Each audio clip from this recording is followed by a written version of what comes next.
చేతిలో సామాజిక అస్త్రం నెంబర్ వన్ నెంబర్ వన్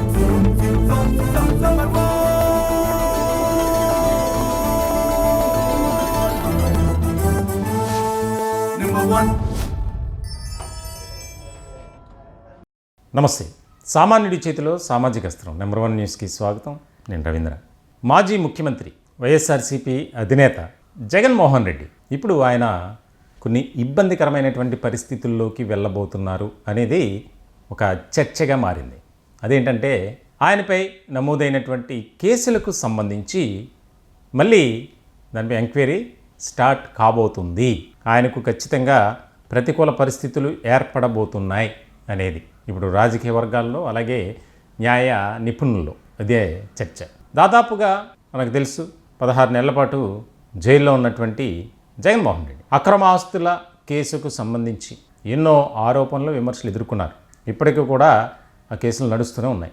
అయితే 2019 నుంచి 2024 వరకు 5 ఏళ్ల పాటు ముఖ్యమంత్రిగా ఉన్నటువంటి జగన్మోహన్ రెడ్డి ఆ కేసులకు సంబంధించి వాయిదాలకు అటెండ్ కాకుండా ఉన్నారు. ఇప్పుడు ఏదైతే కేంద్ర దర్యాప్తు సంస్థలు సిబిఐ అలాగే ఈడీ ఈ 2 విభాగాలకు సంబంధించి మళ్ళీ దానిపై ఫోకస్ పెట్టారు అనేది. ఇప్పటికే జగన్ అక్రమాస్తుల కేసుకు సంబంధించి విచారణ వేగవంతం కావడం లేదు.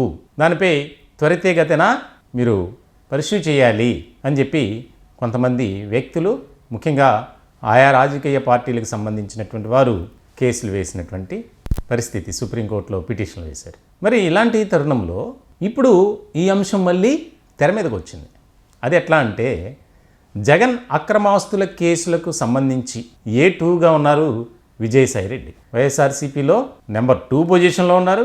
ఈ అక్రమాస్తుల కేసుకు సంబంధించి అక్యూజ్డ్ 2గా కూడా ఉన్నారు. మనందరికీ తెలుసు ఆయన వ్యవహారం ఏంటి అనేది. ఇటువంటి నేపథ్యంలో కాకినాడ పోర్టు అలాగే సెజ్ వీటికి సంబంధించినటువంటి వ్యవహారంలో విజయసాయిరెడ్డిని ఇటీవల ఎన్ఫోర్స్మెంట్ డైరెక్టరేట్ విచారించింది. దానికి సంబంధించి ఆ యొక్క విచారణలో భాగంగా జగన్ అక్రమాస్తుల కేసుకు సంబంధించిన వ్యవహారంపై కూడా కొన్ని ప్రశ్నలను సంధించారట.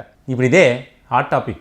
ఎందుకనంటే సరే, ఎప్పుడు జరిగినటువంటి ఆ యొక్క కేసులకు సంబంధించి ఇప్పుడు విచారణ ఎందుకు?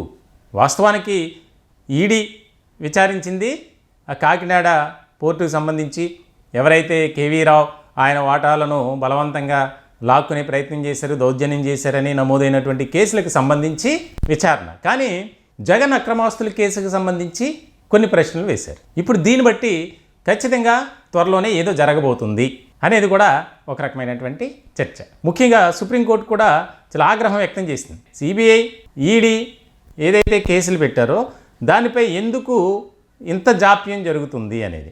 ఇటీవల ఆంధ్రప్రదేశ్ మైనింగ్ డెవలప్మెంట్ కార్పొరేషన్ మాజీ డైరెక్టర్ రాజగోపాల్ ఆయన వేసినటువంటి పిటిషన్ సంబంధించి తీవ్రమైనటువంటి వ్యాఖ్యలు చేసింది సుప్రీంకోర్టు.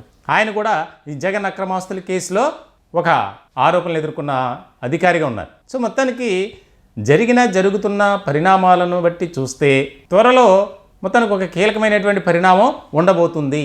ఎందుకనంటే ఇప్పుడే 2 తెలుగు రాష్ట్రాల్లో ప్రజాప్రతినిధులపై నమోదైనటువంటి కేసుల తాలూకు విచారణను ఈడీ సిబిఐ ఎంత వేగవంతంగా చేస్తుందో మనకు తెలుసు.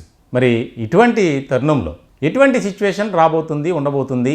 ఇప్పటికే వైఎస్ఆర్సీపీలో ఒక పరిస్థితి, పార్టీలో ఉన్నటువంటి నాయకులు ఎప్పుడు ఎవరు బయటకు వెళ్తారో తెలియనటువంటి పరిస్థితుల్లో ఉన్నారు. ఇప్పటికే కొంతమంది బయటికి వెళ్ళిపోయారు. ఆ పార్టీలో యాక్టివిటీ కూడా ఏమీ అంతంతగా లేదు.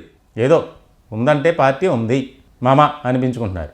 ఎవరు కూడా ధైర్యంగా ముందుకొచ్చి దానికి సంబంధించి ఒక పోరాటమో ఉద్యమమో ఏదో ఒక అంశాన్ని తీసుకుని చేయటం అలాంటిది ఏమీ లేదు. మొత్తానికి ఎన్ఫోర్స్మెంట్ డైరెక్టరేట్ సిబిఐ ఈ 2 కేంద్ర దర్యాప్తు సంస్థలకు సంబంధించి వేగంగానే అడుగులు పడతాయి జగన్ అక్రమాస్తుల కేసులకు సంబంధించి అనేదైతే జోరుగా ప్రచారం జరుగుతుంది. చూడాలి ఏం జరుగుతుంది, ఏం జరగబోతుంది అనేది. ఈ టాపిక్పై మీ విలువైనటువంటి అభిప్రాయాలు, సూచనలు, సలహాలు కామెంట్ రూపంలో తెలియజేయండి. దయచేసి మా ఛానల్ని సబ్స్క్రైబ్ చేసుకోండి. Thank you.